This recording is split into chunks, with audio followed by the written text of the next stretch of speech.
नमस्कार, full and final में आपका स्वागत है। आपके साथ मैं हूं Sumera Khan. Full and final में आज आपको दिखाएंगे कैसे इजराइल बदला लेगा। इसके अलावा अमेरिका बेस दहला है, इससे जुड़ी हर बड़ी खबर आपको दिखाएंगे। लेकिन सबसे पहले फुल एंड फाइनल में आज इस वक्त की 8 बड़ी खबर एक के बाद एक आपको देखने को मिलेगी।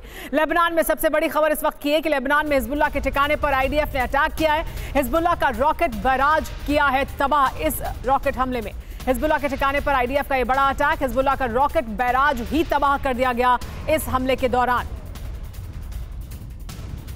अगली बड़ी खबर लेबनान से ही। लेबनान में 2 इलाकों पर इजराइल की एयर स्ट्राइक हुई है। हिजबुल्लाह के 3 मिलिट्री हेडक्वार्टर तबाह कर दिए गए हैं। देखिए, 2 इलाकों में आईडीएफ की एयर स्ट्राइक हुई। लेबनान में हिजबुल्लाह के 3 मिलिट्री हेडक्वार्टर इस स्ट्राइक में आईडीएफ ने तबाह कर दिए।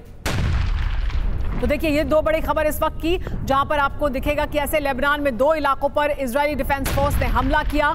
ये 2 जगह, एक तरफ हिजबुल्लाह का रॉकेट बैराज तबाह कर दिया गया है, दूसरी तरफ हिजबुल्लाह के 2 मिलिट्री बेस पर भी हमला किया गया है। तो लेबनान में 2 इलाकों पर हमला किया गया और हिजबुल्लाह के ठिकानों पर आईडीएफ ने कैसे अटैक किया, एक रॉकेट बैराज को ही तबाह कर दिया। ये 2 बड़े हमले इजरायली डिफेंस फोर्स द्वारा, यानी आक्रामकता दिखाई दे रही है इजरायली डिफेंस फोर्स की हिजबुल्लाह के खिलाफ। इस बीच इजरायली हमले में मारा गया है हमास अधिकारी, ये जानकारी भी सामने आई है। इस वक्त की बड़ी खबर, राफा में हमास लीडर्स का था ये सुरक्षा अधिकारी। इजरायली हमले में, यानी इजराइल किस तरह से ताबड़तोड़ हमले कर रहा है, राफा में हमास लीडर का सुरक्षा अधिकारी मारा गया, ये जानकारी मिल रही है। राफा में जो हमास के लीडर्स थे, उनका सुरक्षा अधिकारी ये व्यक्ति था, बहुत अहमियत रखता था हमास के लिए, उसको मार गिराया है। यानी इजरायली डिफेंस फोर्स किस तरह से एक तरफ हिजबुल्लाह पर, लेबनान में और राफा में भी लगातार कर रही है हमले। एक और बड़ी खबर इस वक्त की, इजराइल के तेल अवीव में नेतन्याहू सरकार के खिलाफ लेकिन प्रदर्शन है। तो एक तरफ हमले जारी हैं, लेकिन नेतन्याहू सरकार के खिलाफ इजराइल के भीतर किस तरह का माहौल है, वो ये तस्वीरें बयां कर रही हैं। हमास के कब्जे से बंधकों को छुड़ाने की मांग की जा रही है, क्योंकि अब तक जो बंधक हैं बाकी बचे हुए हमास के पास, उन्हें छुड़ाया नहीं जा सका है, उनको लेकर कोई बातचीत सफल नहीं हुई है। इसलिए अब नेतन्याहू के खिलाफ इसको लेकर भी दबाव बढ़ता जा रहा है। एक और बड़ी खबर आपको बता दें, वो ये कि न्यूयॉर्क में इजराइल के विरोध में हिंसक प्रदर्शन हुआ है। तो एक तरफ इजराइल के भीतर प्रदर्शन हो रहा है नेतन्याहू के खिलाफ, तो न्यूयॉर्क में इजराइल के विरोध में हिंसक प्रदर्शन हुआ है। पुलिस ने कई प्रदर्शनकारियों को गिरफ्तार किया है। पहले भी लगातार इस तरह के विरोध प्रदर्शन होते रहे हैं, लेकिन ये हिंसक प्रदर्शन देखने को मिला, जिसमें गिरफ्तार भी किए गए प्रदर्शनकारी। न्यूयॉर्क की ये तस्वीरें। एक और बड़ी खबर आपको बताएं, हिलरी क्लिंटन की स्पीच के दौरान भी हंगामा हुआ। फिलिस्तीन समर्थकों ने हिलरी को कहा वॉर क्रिमिनल। तो लगातार विरोध प्रदर्शन युद्ध को लेकर चल रहा है। हिलरी क्लिंटन की स्पीच के दौरान कैसे उसके बीच में बाधा डाली गई और फिलिस्तीन समर्थक ने हिलरी क्लिंटन को कहा वॉर क्रिमिनल। तो हिलरी क्लिंटन का कहना कि चीखने चिल्लाने से समस्या का हल नहीं ढूंढा जा सकता। लेकिन 3 तस्वीरें हम आपको दिखा रहे हैं इस वक्त की, 3 बड़ी खबर जो बताती हैं कि कैसे विरोध प्रदर्शन हो रहा है। इजराइल के भीतर नेतन्याहू का विरोध प्रदर्शन है बंधकों को नहीं छुड़ाने को लेकर, तो इजराइल के खिलाफ कैसे प्रदर्शन अमेरिका में हो रहा है, न्यूयॉर्क में हिंसक प्रदर्शन और हिलरी क्लिंटन की स्पीच के दौरान भी इसी तरह की नारेबाजी। लेकिन अब बात करते हैं खैरसॉन की। खैरसॉन में रूसी फोर्स ने बड़ा हमला किया है। यूक्रेनी फोर्स की मिलिट्री फैसिलिटी को नुकसान पहुंचाया गया है इस हमले के दौरान। एक तरफ इजराइल और हमास का युद्ध जारी है, तो दूसरी तरफ खैरसॉन में हमले देखने को मिल रहे हैं। यूक्रेनी फोर्स की फैसिलिटी को रूस ने नुकसान पहुंचाया है। रूस लगातार बढ़त बना रहा है।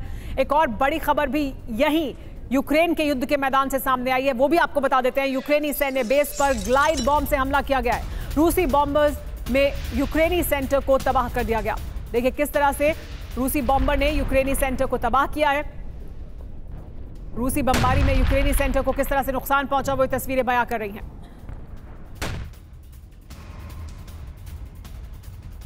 लेकिन इस वक्त की फुल एंड फाइनल जब हम आपको दिखा रहे हैं, 8 बड़ी खबरें बताती हैं दुनिया में दरअसल क्या हो रहा है। एक तरफ इजरायली डिफेंस फोर्स किस तरह से आक्रामक है, वो बड़ी खबर है। हिजबुल्लाह पर अटैक किया गया है, इसके अलावा लेबनान में हमला किया गया है। लेकिन साथ ही किस तरह से विरोध प्रदर्शन हो रहा है, उससे जुड़ी हुई 3 बड़ी खबरें। हिलरी क्लिंटन की स्पीच में बाधा डाली गई, इसके अलावा राफा में जो हमास का सुरक्षा अधिकारी था वो मारा गया। लेकिन तेल अवीव में नेतन्याहू के खिलाफ प्रदर्शन और न्यूयॉर्क में भी हिंसक प्रदर्शन देखने को मिला है। साथ ही यूक्रेनी फोर्स की फैसिलिटी पर रूस की बमबारी, रूस लगातार हमले कर रहा है। तो देखिए ये बड़ी खबरें बताती हैं कि किस तरह से हिजबुल्लाह के ठिकाने पर इजरायली डिफेंस फोर्स अटैक कर रही है। इसके अलावा प्रदर्शन हो रहा है न्यूयॉर्क में प्रदर्शन हो रहा है। हिलरी क्लिंटन के खिलाफ प्रदर्शन हुआ, यानी उनकी स्पीच के दौरान भी बाधा डाली गई और तेल अवीव में प्रदर्शन हुआ है। लेकिन इस बीच हिजबुल्लाह के 3 जो मिलिट्री बेस है उन पर हमला किया गया है। इजरायली हमले में हमास का अधिकारी मारा किया गया। यानी ये 3 बड़ी खबरें आपको बताती हैं कि कैसे इजरायली डिफेंस फोर्स लगातार तेज कर रही है हमले। उसके बाद की 3 बड़ी खबरें आपको बता रही है कि कैसे विरोध प्रदर्शन अलग अलग जगह पर हो रहा है। इजराइल में विरोध प्रदर्शन हो रहा है नेतन्याहू के खिलाफ, हिलरी क्लिंटन के स्पीच के दौरान बाधा डाली गई, फिलिस्तीन समर्थक ने नारे लगाए और न्यूयॉर्क में हिंसक प्रदर्शन हुआ। लेकिन साथ ही खेरसॉन में क्या कुछ हो रहा है, यानी यूक्रेन में क्या कुछ हो रहा है, वो भी हमें बताने के लिए काफी है। ये 2 बड़ी खबरें जो बताती हैं कि कैसे रूस लगातार बमबारी कर रहा है। हमारे साथ खास मेहमान जुड़ गए जिनके साथ हम बात करेंगे इन्हीं मुद्दों पर। इजराइल क्या बदला लेगा, बड़ी खबर। इसके अलावा क्या महायुद्ध का अलार्म बज रहा है। हमारे साथ मेजर जनरल रिटायर्ड के सिन्हा मौजूद हैं, डिफेंस एक्सपर्ट हैं। बहुत स्वागत है आपका सर। और हमारे साथ अचल मल्होत्रा जी मौजूद हैं, पूर्व राजनयिक, उनसे भी बात करेंगे। लेकिन हम इस वक्त की आपको और एक बड़ी खबर दिखाएंगे। महायुद्ध का अलार्म बजा है, ये हम क्यों कह रहे हैं, क्यों ये कहा जा रहा है कि महायुद्ध का अलार्म बज रहा है। अमेरिकी बेस को क्योंकि दहलाया गया है, तो क्या अब दहलेगा राफा। ये बड़ी खबरें हम आपको दिखा रहे हैं कि देखिए किस तरह से अमेरिकी बेस को दहलाया गया है। इसके अलावा क्या अब राफा में हमले और ज़्यादा तेज़ होंगे, क्योंकि राफा में हमने हमला देखा है। इसके अलावा नेटो और रूस युद्ध का काउंटडाउन क्या शुरू हो गया है। चीन की अंतिम चेतावनी भी सामने आ गई है। ये चारों खबरें कहीं ना कहीं इस तरफ इशारा कर रही है कि दुनिया किस तरफ और आगे बढ़ रही है। ये 4 खबरें आपको विस्तार में आगे दिखाएंगे। लेकिन इस वक्त की सबसे बड़ी खबर पहले आपको बता दें, सीरिया में अमेरिकी बेस पर बड़ा हमला हुआ है। यूएस बेस पर सुसाइड ड्रोन से अटैक किया गया, मार गिराए गए 6 सुसाइड ड्रोन। ईरान समर्थित गुट का कोनोको गैस फील्ड पर यह हमला देखने को मिला। यानी एक बार फिर सीरिया में अमेरिकी बेस पर हमला किया गया है। ईरान समर्थित जो गुट है उनकी तरफ से हमला किया गया और इसमें नुकसान पहुंचाया गया। ईरान समर्थित गुट ने कोनोको गैस फील्ड पर हमला किया, 6 ड्रोन मार गिराए गए इस हमले के दौरान। लगातार अमेरिका के जो बेस हैं सीरिया में या इराक में उन्हें निशाना बनाया जा रहा है और एक बार फिर ईरान समर्थित गुट ने कोनोको गैस फील्ड पर यह हमला किया है सीरिया में अमेरिकी बेस पर।